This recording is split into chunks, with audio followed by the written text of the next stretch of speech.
Right now, I'm going to move into dinner and I'm going to show you what I made for dinner and kind of give you an idea of how to make it. Although this is not going to be like a strict recipe, but here are the cheeses that I used. I'm going to make some homemade mac and cheese. I will say this is a process. I wouldn't probably make this for like dinner again. I would make this for like something special, like maybe Thanksgiving, Christmas, or something where we're having like a get together, but not just for my family because it's a lot of work. So I'm just chopping up, I'm just shredding up the different types of cheeses, Monterey Jack, cheddar, and what was the other one I used? I'm terrible at this. Shredded up the cheese. I'm boiling my water. Obviously, I'm going to go ahead and cook my elbow macaroni. I just went ahead and did the whole box because I was just doing all that cheese in that big old pan. I figured that's how much we should do. So I am going to go ahead and make the roux, and this worked out, okay?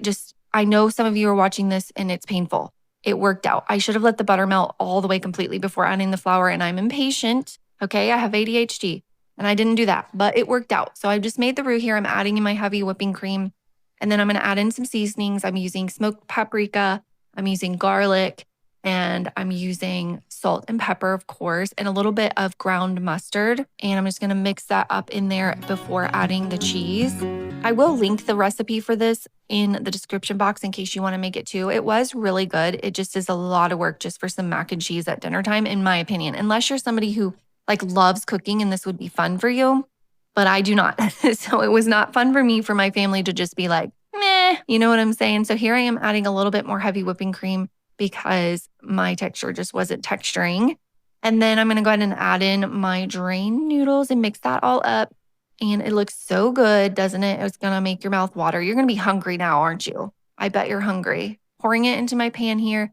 And then I'm just going to sprinkle the remaining. I set aside a little bit of cheese and I'm going to sprinkle that on top and cook it. And I will say in the last couple of minutes, I did broil it because I personally love like burnt cheese.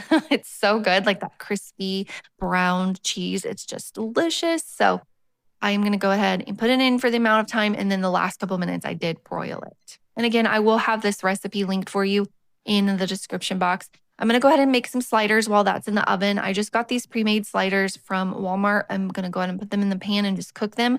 I added some smash burger seasoning and some smoked paprika, and that's all I added to those.